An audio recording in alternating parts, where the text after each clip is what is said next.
You're watching PEGRI TV, Rhode Island's public access channel.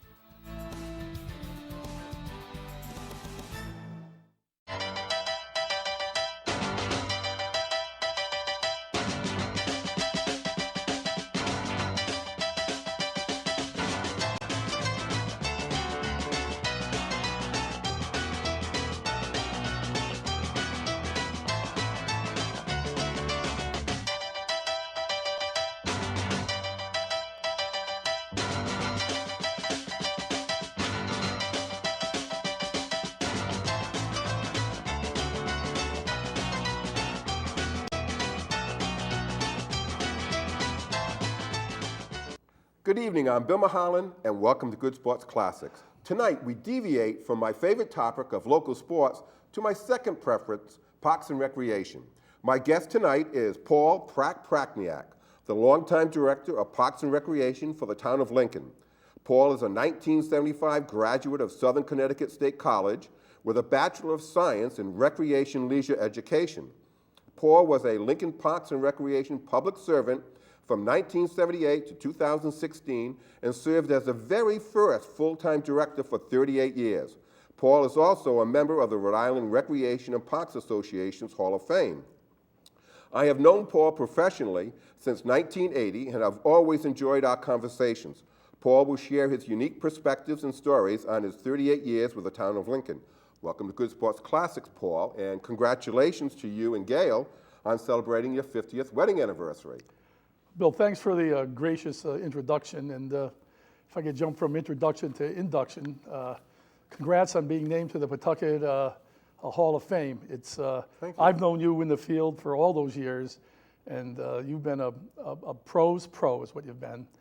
And in addition to that, you've graduated your writing, your prose, in your Blackstone Valley Memories, and you've continued to nurture the neighborhood and the local area and the valley.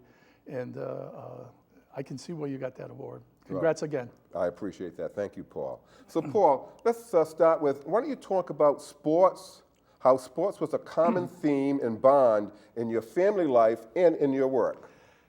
Yeah, on the way over here with my wonderful wife, Gail, of 18,325 days today. Okay. I was trying to do the math. How long did we go from field to pitch to gymnasium to court? And I think we were on the run with the kids maybe close to 18, 20 years. There's nothing else we would have rather been doing. And at some point during the youngsters being involved with the recreation programs, they got to realize they're having a good time with their friends and their classmates and the things that we try to do in Parks and Rec. And it dawned on them that my dad did this. And that's why I took the short dollars. All right. And so your children's names were? Oh, and still are, Jersey, okay. Jad and Jana. It's Jersey Paul, Jad Brennick after my grandfather, and it's Jana Coker, my wife's maiden name. So they all played high school sports. I think. Well, they started with youth sports, I would think. Without a doubt, they started youth sports. And now, what did Jersey play? Jersey played youth soccer, he played youth basketball, and he played baseball, and those were his sports as a youngster. Okay. And then in high school? In high school, he lettered in baseball for 4 years, soccer for 4, and 2 on the basketball team. Any championships there? Championship. They were the state champion in baseball. They won that. I think it was John Rico's first championship. What year was that? Oh my! It was somewhere around. He was born in '78 plus 17, whatever that math is. Okay. Yep. And 95, 96. 95, yeah. And he played one fall at the Community College, Rhode Island. He played baseball there. All right. And Jad? How about Jad? Yeah, Jad, the same thing, soccer as a youngster, the baseball leagues and the basketball leagues. He lettered, he had 4 years in baseball. I like that. Jersey played for 4, Jad kind of took his place on the team. Oh, so did they ever play together? Never played together, okay. Never played together. And literally they were there 162 games. It was like a major league season in that program.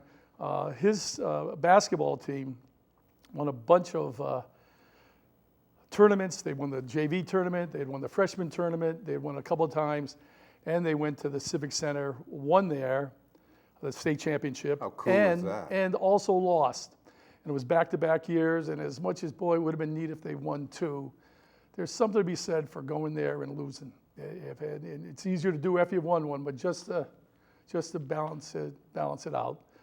So and Jana? And then Jad went on to play in college, but he okay. URI, and he coaches Division I baseball today.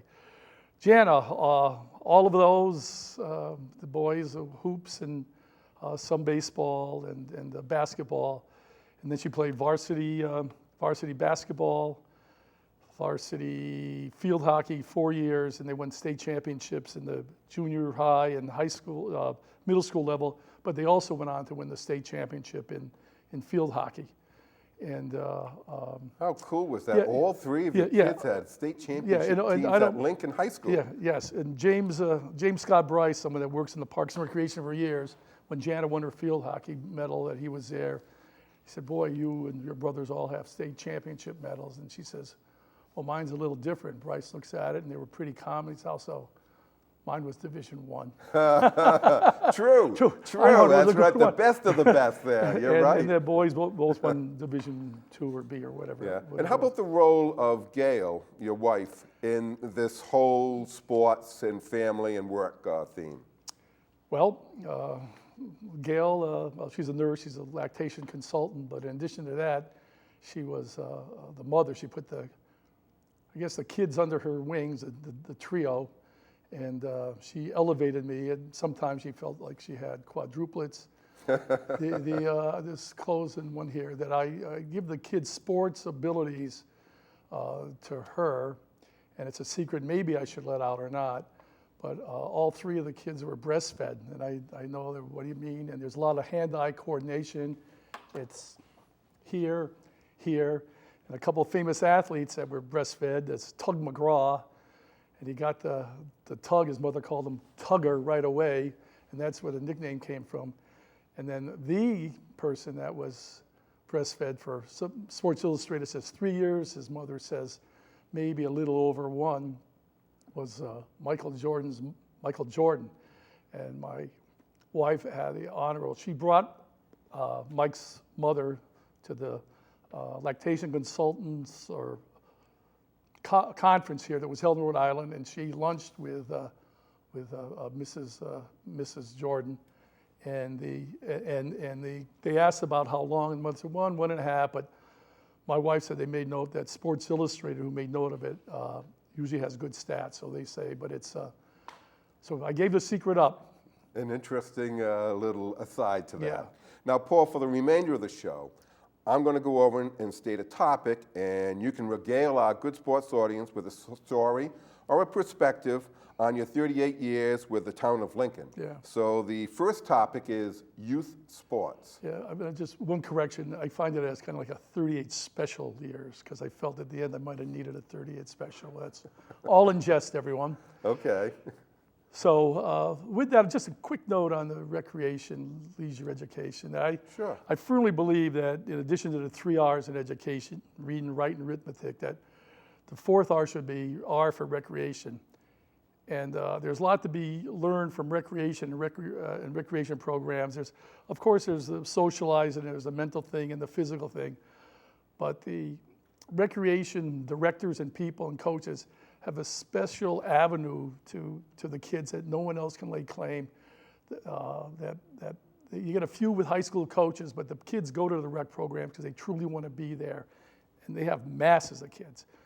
15, 20 kids make the basketball team. We'd have a couple hundred kids in anything. And the kids are more approachable and they learn more things. And it's always positive well-being things that are going on there. So that was it. So we got a question here. I forgot it. Youth sports. So you're going to tell us some tales of youth sports, starting with, how about a Jimmy the Greek quote? Let's start with that. So the Jimmy the Greek, big-time gambler one time, he kind of committed suicide on the air, just in his, not faux pas, just, anyway, his quote was, the next best thing to playing and winning is playing and losing. And I know you're trying to balance out, it's, well, the kids aren't betting, but they're putting their time in your programs. They're betting their time. I'm going to invest in this program. And so the next best thing to playing and winning is playing and losing, but the most important thing is to play. And I kind of approach all our programs with the motto, it's truth, justice, and the better way. And I thought we had better ways than some of the traditional things. You certainly have. Yes. Yes, yes. So youth basketball was one of my first big ventures in Lincoln. We had many kids, and we were going to kind of go with kind of a traditional thing, get the kids in the second quarter, and the coaches just weren't getting it. So it's real easy to look out for the bigger, stronger, faster kids, but I was interested in the smaller, weaker, slower. Okay. And we wanted to get them on the court in an area where they got a fair shake, and then again, that, well, you cost us the game because you played more. And so we had this first half of the game, portions, I call them, because it was one big piece of pie, 6 minutes, 5 minutes, 4 minutes, starters play 6, no subbing, subs come in, play 5 minutes, no substitution, the last 4 minutes of each half, free subbing. The coach wants to get creative. Second half, we may have duplicated it, but sometimes we went 4, 5, and 6. There's always that chance. I know I'm going to play a third of the game, but still we would get that kid that wasn't all that accomplished, get the ball, especially get in the turtle and stay there and travel and yell. And our referees were educated. You have to look out for that kid, but still nary a shot. Don't shoot. And so we alleviated that at halftime. All the teams, one team down here, one team over there, we would line up the best and the others all in one, and they took a foul shot. And if it was a made, it went on the scoreboard. Okay. Some kids, only shots they took all year long. And our league, we bastardized the league. The baskets were lower, 6 feet, 8 feet, 7 feet. And some people said, Mom, I'm going to quit this league. And so go ahead and quit. And the foul shot, you had to be behind our shortened foul shot line.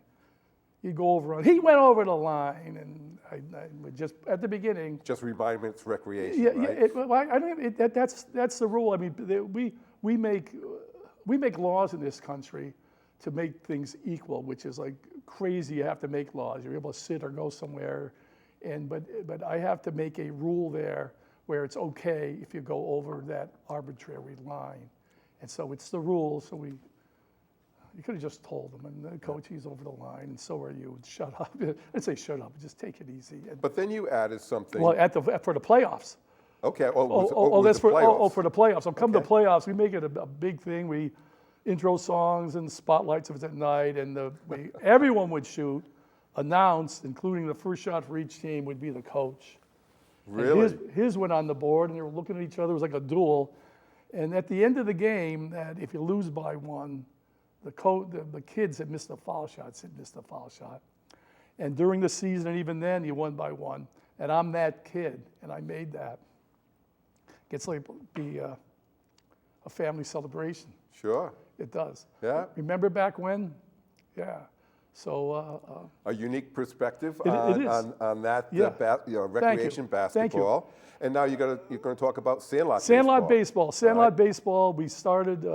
Everyone wanted to put the kids on the bigger diamonds. They're 13 years old. You have to play at 90-foot bases, which is 8,100 square feet. And so only the kids that are early matures can make that throw. If you play third base at that distance, you end up shortening up anyway to make the throw.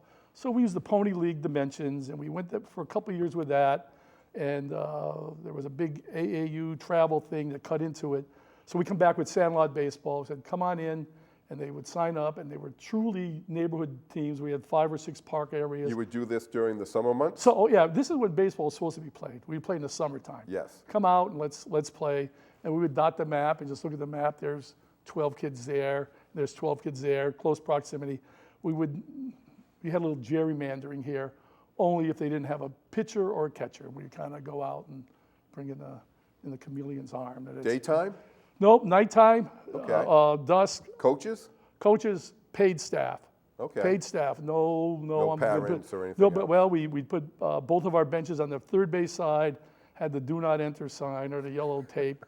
Everyone over there, and they just played.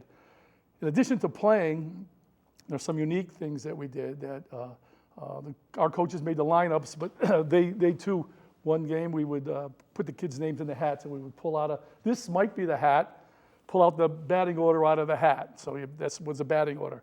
One of the other things that we did, we played rotation. That every inning you would rotate and play another spot. You didn't have to pitch or catch if you weren't up to it. And the other one was that these gloves here today were donated or for my use by the sticker on the pumps, Tony Goes. We would play games with these gloves. Yeah. We would play with these gloves here. We have a bunch of them here. My former foreman, Jimmy Beardwood, Parks and Rec people know, he has a bunch of them, and I wasn't able to reach him, but Tony Goes came through, and they would play with these. But one of my fondest memories, in addition to this four-finger glove, they had a three-finger glove that looked something like this here. Yeah. And you would put two fingers in one in the other, and a thumb, and it would appear as four, and I had a kid come over, "Hey, Mr. Prack, this is only a four-finger glove." I said, well, Scotty, that proves that at one time humans only had four fingers. And he kind of like looked, oh yeah, and would walk away. And that's the thing I'd like to interject there, that just adding things. I have them as an audience, and just, I hope he still doesn't believe that. Homer Simpson played baseball with a four-finger glove. All right. Final thing on that. So all year long, we're telling the kids that we're going to have a big ceremony. We're going to whoever wins it, we're going to have the rings and all this stuff here. And where are the rings? Where are the rings? Where are the rings? And they came out with a little trophy. And where are the rings? And we brought them. I said, huddle up so the fans know you got them. Show them. And they all rang bells. So that was it. It was true recreation. Yep. We had playoff, and I'm ready. Okay. And so the next topic is parades. Yeah, parades. Same thing, and part of the reason I got in recreation was to have an audience or captive audience, and we did some floats, Parks and Recreation. One of our For the Memorial Day Parade. Oh, I'm sorry, that's right. Lincoln? For the Lincoln Memorial Day Parade. Okay. It was a parade that was non-existent for 5 or 6 years. Mr. Stoll, the administrator, asked me if I knew something about parades. I said I was in a Christmas pageant once, and I sang out of key, and then I helped out with one in Waterbury, Connecticut. Was the other one. He said, I want you to go talk to the manager. What are they? General, American Legion. What were they? Commandant. He could have been all those things in his mind. He hung out at the watering hole there. So I didn't go alone. And with Dave Sell, we went there. And we told the guy, we're going to change the route. We're going to do this here. And he, between us smoking and sipping, he said, I'm changing my parade.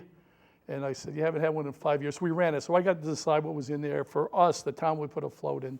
Okay. We had the Statue of Liberty. I had one of my better ones was we had a brand new pickup truck. I wanted to put a little edge to it. So I'm going to put the village people in the back of the truck. I wanted to give it to my crew first who worked on it. And I said, you want to be it? And they right away. Jimmy said, I'll be the sailor. He was in the Army because I want to salute left-handed. I had another guy that was a Bedford that was excellent carpenter. I'll be the guy. Kevin Bedford was his name.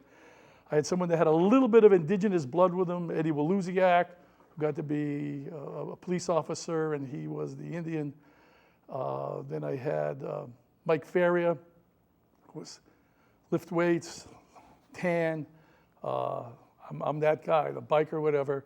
And over near the old Brooksies, you'll see a sign there that says Faria Crossing. That has something to do with Mike. And the final one was, God rest his soul, Joey Taylor, who was the cowboy. We're in the truck, and Sharon Caldwell, my assistant, who went on to be maybe a director in Connecticut, she's going to drive because I don't have the attention span. Brand new truck, and it's hot. It's real hot out. And we got the music playing, and we're going out, and YMCA, and the truck's freaking, I said, oh my God, it's freaking overheating. And I said, is the gauge okay? And she said, oh, yeah. I said, it's rock, and she points. The guys were so into it. The bed rocked the whole couple-mile route.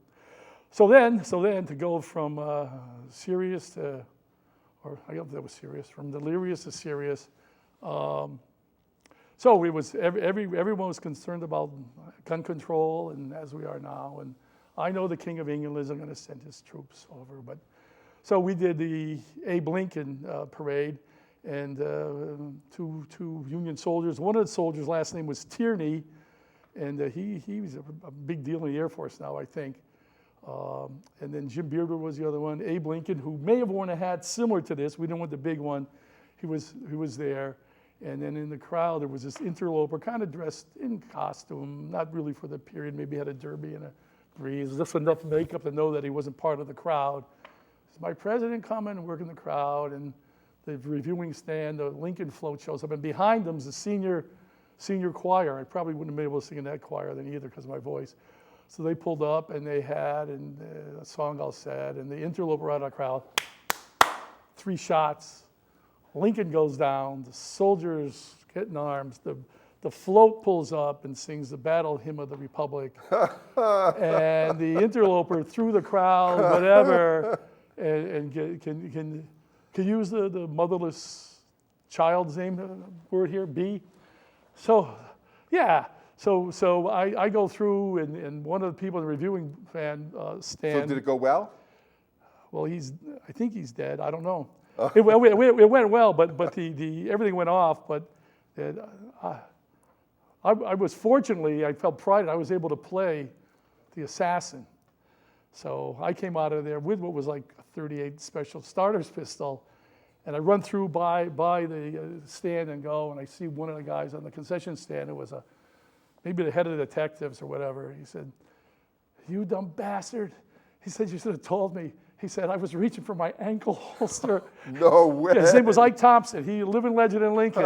And whether he was kidding or not, but then that it's what's it like to be in a spot where something like that goes on? I had that crowd, and there was a lot of people around the reviewing stand because they all want to get hugs and kisses from the administrators. Sure. So that was our biggest spot. And it was just a chance to reflect. I would hope. I didn't see it, and I wish I had.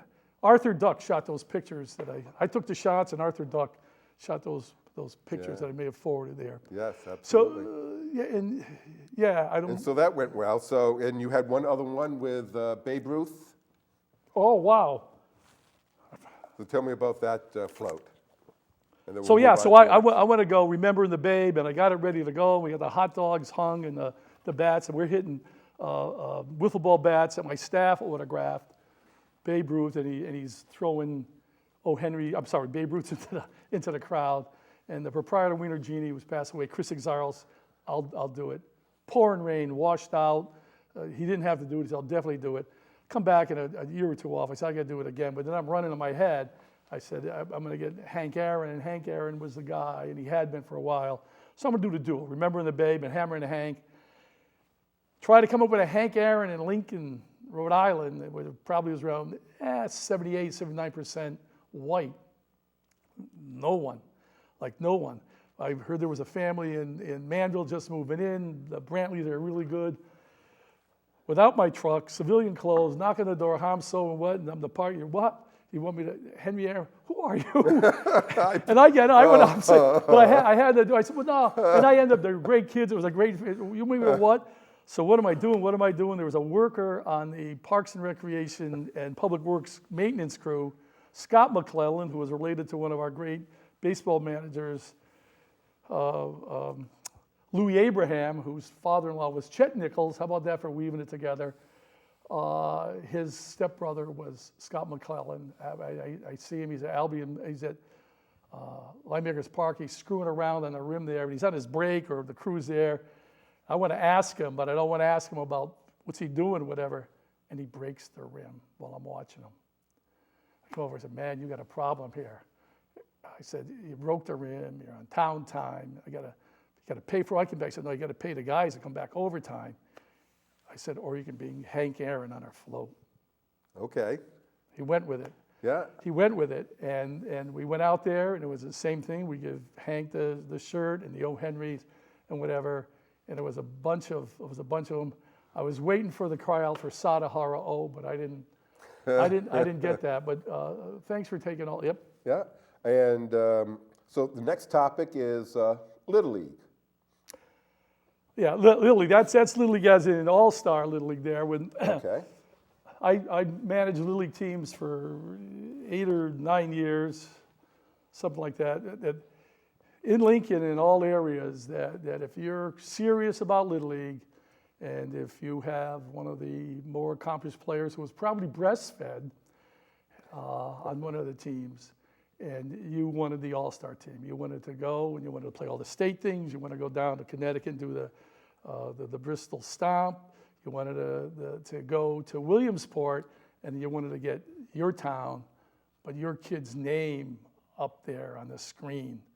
And a lot of people think that if my kid's on the screen with our last name and yours isn't, I'm probably a better parent than you. But that was some of it, and it was a fun ride, and I approached this nonstop. I had a lot of flexibility in coaching, and we did a lot of stuff to get ready, and we were there. The other team in our district, a newly formed district, was the team out of Fair North in Woonsocket, another baseball family, the Baldellis. Rocco was a star. Rocky was a very animated coach, high energy. I want to get on that thing too. So Lincoln goes to Fair North to play, and it's 101. The sun's beaten down, and it's never been closer to Woonsocket. I'm there, and I know whatever, and there's 2 dugouts, and one dugout's got a roof over it with canvas and whatever. So the rule is you flip, you either get dugout or you get to be home or away. So I go to home plate, I motion for I get up here. Yeah, sure. Yeah, so I motioned to the tournament director. I said, so when are we flipping for? Oh, we don't flip up here. I said, I've been doing this for 8 years. I said, I know you've, no. I said, we got this going over here. And Baldelli's in there smiling, and he's got this guy, his name might have been Champagne, I called him Bubbles. He had one of those plastic buckets underneath him here. Just freaking looking at me. And Rocco was grinning. He was freaking grinning. And I wasn't happy with it. And I told someone, go call the head of the state. And there were no pay phones. I threw quarters at someone. They went. And now I'm looking around. I said, man, he said, no. And the umps are going to be coming. I don't want to go against the umps, screwing the game up. And I'm looking. Then I look down, and they have the wrong catcher's box. They have a little rectangle, which isn't for Little League. Little League has this big funnel that they put down. I said, you screwed up this too, just like the corner. This is wrong. Kicking the dust out, kicking the chalk up. What are you doing? What am I doing? I said, getting rid of your mistake. I'll have you arrested. Whoa. I said, what's the charge? Destroying property. I said, well, I'd like to make the news on that one. But they came out, but as I was doing it, they're still freaking beating on it, and Rocky's freaking down. And one of the guys mentions, you'll need a search warrant to get in that dugout. And there have been reasons for search warrants that have passed through the pawn shop where Rocky may have been a proprietor. And, hey, Rock, these guys are telling me I'm going to need a search warrant to get in there. And just for the incident, the drumming stopped. So we go on to beat them. We beat them. This kid, Paul Lydiard, hit a home run. So what happened with the dugout? Did he get no, what he wanted? the umps, they would have carried it out and reduce. We would have to take it down. And they played the time thing in there. We can stop, and I umpired. I don't want to come to the field where you can't freaking. And we both knew it, because if you're an umpire like that, anything this close to the strike zone, you screw with me, everything's a strike today, fellas. Yeah. So I looked at it. We were home. Home team. Probably would have been fun if we had that one more at bat, but so we beat them. Okay. So we win a couple more games. I think we're 3 wins into it. We lose. So and Baldelli's still working his way through the losers bracket, and we meet again. We meet again in Lincoln. Oh, okay. Home field. Home field. They had a little bit more power than us, and so we're down there in Lincoln, and it was. We went through a lot of agony up there in that heat, playing in Woonsocket. So someone involved with something somewhere may have felt we should have cooled the whole thing out with them coming down. And somehow it seemed like the baseballs that we gave in the game were frozen. It's much harder to hit a frozen baseball for distance. You didn't accuse him of freezing the baseballs. We brought the baseball. Oh, okay. Oh, no, there are baseballs. They have more power. I don't know, but I hear they were stored either in a cooler or in a freezer, but that's could be part of just Little League lore. Uh-huh. But Rocky had a very astute team, and when the balls came out there after they hit, the exchange didn't take place, and they're, Coach, this ball's cold. And Rocky, Prack, what's it? I said, I don't know about baseball. Incidentally, I visited the pawn shop around 2 or 3 days ago just to go over this. PAWN. Well, yes, and, Yes, and the first time Rocky said, this was, they were 13 years, I Prack, I'll meet you over at the pawn shop. And he's yelling at me when they're 13, the kids are yelling. I said, pawn shop, what the? No, don't tell me you've been there, and the crowd knows what he's doing to me, but it's PORN. Yeah. So anyway, we get into that game, and the Tristan Johnson was. So what happened with the with the balls? With the balls, yeah. Yeah. So whatever, they kind of put him somewhere, and other balls came in, and if I had my hands on those balls, I would have brought them back to the sporting goods store for a refund, because obviously there was something wrong with them. So it's a back and forth game. So here we go again. Yeah, but right? Tristan Johnson had got up second time around. He had one of those home runs where into swings, where the swings were far enough, but 230, 240, whatever it was there. He was a big kid. He got drafted by the Pirates later on. Yeah. He hit another home run. So anyway, it's where we're down a run, or we're down a run. We're 2 outs. Jad's up, and Rocco hangs a curveball. Jad hits a home run, and he ties the game. And I talked to Jad about his record. I said, how do you know? He said, well, I kind of knew the curve might be coming. I said, I didn't do a lot of practice in throwing curveballs. I can't. And he said, it was all those years playing wiffle ball. Sure. He said, if you play wiffle ball, you can hit a curveball. Yes. So we tie it. We tie it up, and we come back a day or two later, and I made a mistake. I told the newspaper who we were going to pitch. We got this fireballer coming in, and Roop, his nickname was, and he's the fastest in the valley. And Rocco, something about the two teams here, we were successful there. We were one of the few teams that had access to batting cages then. Everyone else has them now, but back then, Randy Heen had one we used, and the Baldellis had a couple. So we were keyed up. That's why we were part of being successful. We had good players and great managers. So they score, they come down, and they score. We get up.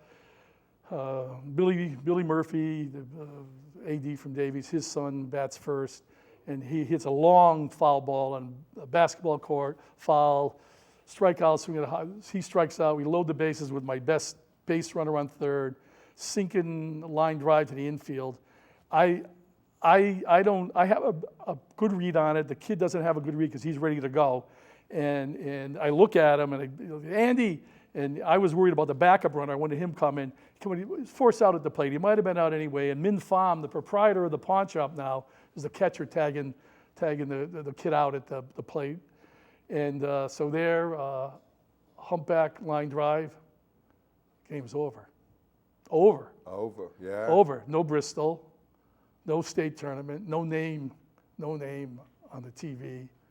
And the last Little League loss by an all-star coach stays with them a long time. I shook it because I got replaced with another loss. But it was a good team. There was a lot of good stories. The kids still joke about it. And in addition to it, they said there may have been gestures back and forth about a digit, but I think the person was just maybe calling for a fastball. But you never know what people's motives are. Absolutely not. All right, so you have an interesting take on this one there, Paul. Topic is marijuana. Marijuana, you say. Well, I'm glad you introduced it that way. All sincerity, I'm glad that the people that get medical marijuana are able to get it. The cataracts, the other problems with their eyes, then addressing some aches and pains, and I get it. And I also understand there are people that use it for other reasons. Whether it's been legalized or not is one thing. And along with the use of it comes, there's respiratory problems, there's slowness of thought, and some other things. But those are their choices. You're taking it for medicinal purposes, and you're taking it for other things that you think might exist. And the thing that irks me is that adding the label recreational to it. And being in the profession, you know, Sure. we go positive things. It's this here, go do this here. Absolutely. You might move a little slower. You might not breathe as well as you're supposed to breathe. You might end up making decisions that you normally wouldn't make. That's what comes with it, and it's a conflict for the kids.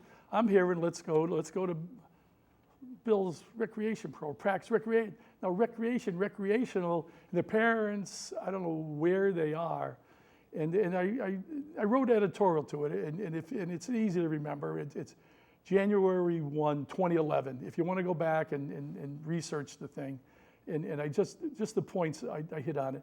But it's, you know, when the people have using it, the parents are bamboozled. It was genius by the people using the recreation. I'm going to talk to one thing on that. And they had this big forum. Providence Journal runs forums, and what are we going to do with marijuana? And you get to talk to them all. I had copies of my things, handed a few out, and it's open mic, and I'm ready to go, ready to lay the thing out there. I handed a few things out. Someone said, "What are you handing out?" On that January 1, 2011, and whatever. So I'm ready to talk, and someone exchanged info, and the guy kind of looked at me, and he pointed to a plant up in the back row, and this is at Rhode Island College, a couple hundred people there, educators go up, and they come down, and then that's all the time we have. Now I was going to give them what you just got there, and if they voted in, I know they voted in because it's more tax money and all those things. And with the tax money, you got the label recreation there. Either change the excise tax or do something with that other R there for recreation, something special for them. If not, use the dollars for another R, reparations. Like there's so many people doing bad time and probably kids that were bamboozled on the inside. Give them something back for that.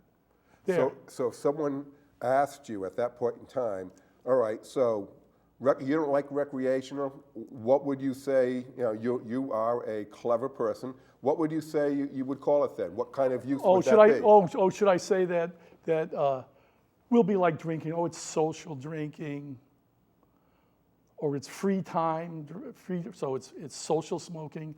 It's free time ingestion, but it's a. Nobody, our national group, and I talked to them once or twice leading up to it. There's a wrongness to it. I don't really care what the blank you call it. Yeah. Don't call it that. Call it Yo Mama marijuana. It's. Well, go ahead. go ahead. No.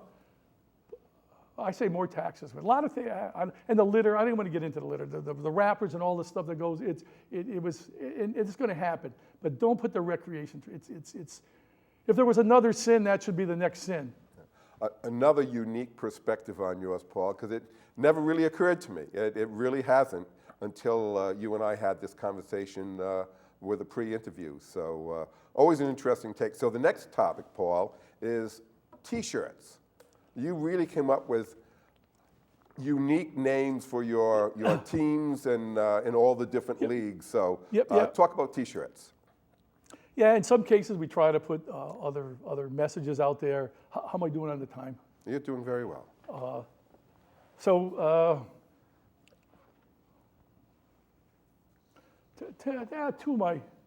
of the favorite ones. One was we had girls basketball, and incidentally, that we used to run co-ed basketball for 12-year-olds. I didn't have the numbers that I thought with the girls, and I asked one of the moms, and she brought it to me just when I thought I knew everything. She reminded me that girls start to develop, and they just don't want to play with the guys. Mm-hmm. I said, you get me enough, and we were enough for 5 or 6 teams the next year. One of the teams I liked, and it was just one of the names, it was the Rainbows. Was one of the names was the Rainbows. And I had a father approach me. His daughter was on the Rainbows, and I would talk to my daughter's team. I said, well, this is a situation, and I said, is it another player? Is it a family? Said, no, because I found that it's better to put those people on the same team. No. He said, it's I suppose is it the rainbows. I said, are you going back to the Reverend Jackson when he had the Rainbow Coalition and he wanted people of all colors to kind of get along? And the guy doesn't want to say what he might be thinking, but he wants to get the connotation. I said, I'm kind of missing it. I'm not sure that you know what you're talking about. I want him to say it. Sure. I want him to say it. And I said, I'll tell you what, and you probably missed it. I said, oh yeah, I'm a basketball fan. I'm a Celtic fan. Johnny Most, yeah, and Bird and Parrish and Danielle. Oh yeah. Well, you listen to Johnny Most. Rainbow, Robert Parrish. And the logo was a rainbow with a ball going through the basket. Cool. And I said, so is that where you're why? And I said, you don't know what you were talking about, do you? I said, it doesn't seem it to me. And that's it. And that's, again, did he have to shuffle his feet? Screw. I mean, it's, the other one was a color pink. We have a pink What league shirt. was that? Pink, with league? Yeah. Okay, that was Yes. Youth soccer. Okay. The Pink Panthers. We had shirts come in, out of colors, whatever. Pink Panthers, and I thought it was a good chance to intro the color. So a couple of, I'd rather have another team. Now we're getting down. I got a few of the coaches that were there, and I had a new fellow in town. He was a Dairo with Jeremio, and they said, yeah, where are you? And he said, we're from Columbia. And I said, I'm thinking, and just me, whether it's, I said, I think colorful things, and I've seen a Colombian uniform. I said, yeah. I said, I'll give you the top job, and I'll take it. So Jason, he had a son, Jason. He was on the team. So we're still going to get, I don't know, my kid doesn't want to play on. You're going to get the reluctant, that stupid stuff. Yeah, and they taint their kids with it. But so I put my son on the team also. So that ends the comments. Don't tell me, my kid, da-da-da-da. Yeah. So they go on, the Pink Panthers go to win it. But in addition to the shirt being pink, it was a duality for me. You had the Black Panther on the front, and I said, power to all the people. And if someone would engage, I saw them talk in person, but that's a whole nother segment. And it was a win-win, and they won the championship. And Mr. Jeremio's son, Jason, in Jersey, played on the varsity team. They went on to play in Mike, give me his name, the All-Star game from the Pawtucket Times. Mike Scandura ran a fantastic All-Star game for soccer. He loved soccer, kids from only the circulation area, and both Jason and Jersey went to play on that team. And Jersey was really adept because he was breastfed. Okay. Yeah. And you had, we've got some T-shirts that we're going to be showing. One of them was the Lincoln Cosmos. Oh, I got the Cosmos, yeah. Okay. Yeah, the Cosmos, and the fellow, the kid's name was Perkins, might have been John or Jack Perkins. I gave him concepts, and the shirt is the Cosmo Craner. But go back to the 1970s when Pele came in. Oh, and there was a New York Cosmos. Oh, without a doubt. Well, that team. was good. So Pele played on the Cosmos, the first American team, first professional team he played for. Correct. Outside of Brazil. And I'm glad you brought me back to this. Yes, because it makes more sense. It does make the Cosmos and the sea. It makes more sense. Yeah. But in addition, so what was your take on it? On the drawing? Yes, on the Cosmos for Lincoln. Well, the take on it was you have the planets around. You got the Cosmo ball, and I was somewhat familiar with Kramer. I'm getting up again, With Bob. Seinfeld. From Seinfeld. I'm yes. sorry, from Crime. Yes. Yeah. Looking at it, I didn't know it was a K. I guess I could have put a K on that shirt. I think I have it. Whatever. So there's a public service announcement in Brazil with Pele doing. I'm getting up. Yep. With Pele doing the bicycle kick, and this is during their promotion. It's made, and who comes running out of crowd saying that he was breastfed was Pele's mother. And you can look it up. There was a poster of it in there. So, yeah. So no one's going to be wet behind the ears now about breastfeeding, are they? No, they will not. Okay.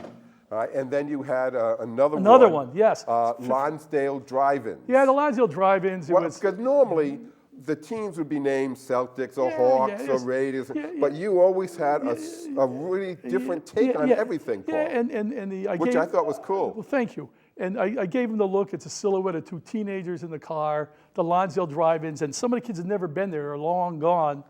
And if you look at the ball's kind of there, and it looks like it might have had something to do with a sperm. I didn't notice. I'm gonna have to take another look at the T-shirt. So the other one now. was the FB right there. Yeah. Yeah. Okay. Is there one more? Yeah, sure. Yeah. So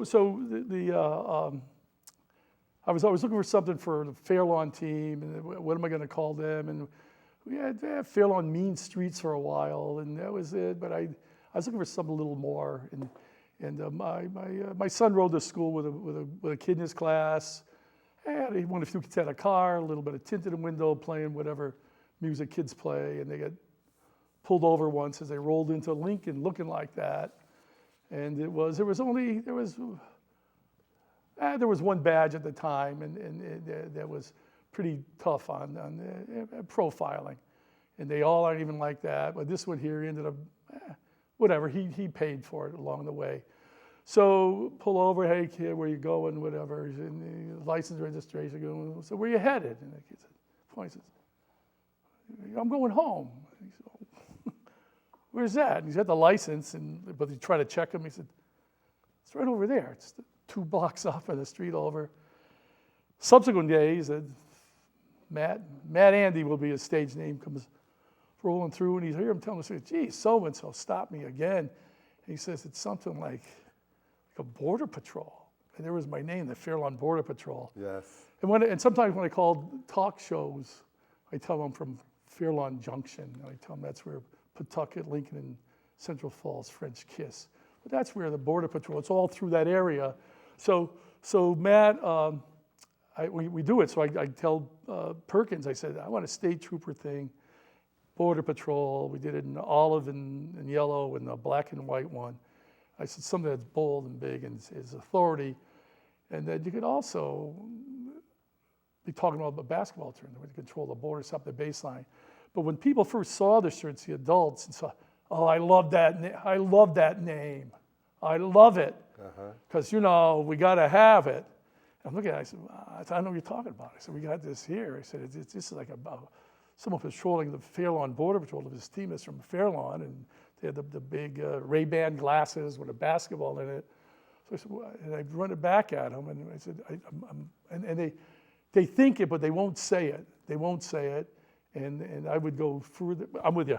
No, go ahead. So the Fairlawn Border Patrol was with a basketball in one of the it is there, and you can tell that he's watching the baseline, so no one gets through. And another clever thing there, Paul. Thanks. All right, so next topic is field trips. Got to take a drink on this one? Yeah. Okay, field trips. Yes. Okay, so as I noted, that Lincoln's around 80% white. Just did a kind of a questionnaire, how many people from Lincoln, any of you kids ever been to Only Pond? And what's that? And well, it's the swimming area in Lincoln Woods. And no. Like, oh, yeah. And many of the kids haven't been, for whatever reasons, they haven't been there for the property was put aside for all of northern Rhode Island for people to take advantage of that area, an area to swim and frolic and go around and socialize and do healthy things. And so we run the bus trip. We have the 5 parks, and one day each of that week, someone would go out, Manville and Fairlawn and whatever, and we get down to one of them there, and there's no, and I had a big meeting with the staff. I said, you have to open up your minds. We're going to present this to the kids. I said, go there, be open-minded, be positive, and make note of how similar we all are. They're having fun over there and whatever, and it's like, don't let anyone splash water on you. It's not going to be that kind of conversation, is it? So, and that was it, and they went there, and I reminded them. I get one park, and I called up, and the bus numbers didn't come in if we needed another bus. I go down and say, yo, what's... no one signed up. I see, none of the kids, and this is an area that had in town that has swimming pools, and I could see why, but everyone didn't, and it was a chance. And they even kind of advertised Only Pond in hopes of getting more, and maybe AKA Lincoln Woods. No, I didn't really want to. I said, did you talk to him? No, you could just tell. I said, where did you, well, the poster's up. It's like next to the sink in there. I said, was that after you meet? And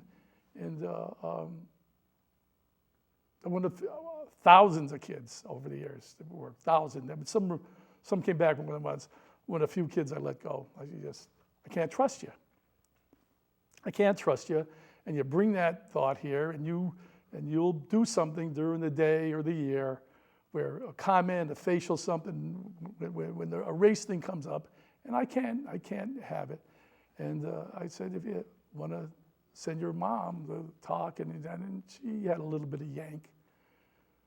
You do that, and I said, I'm going to tell her that she poisoned your mind. So, other than that, he was a good kid. Okay. Yeah. And so, but the visit never really occurred? Not for that park. We had five parks.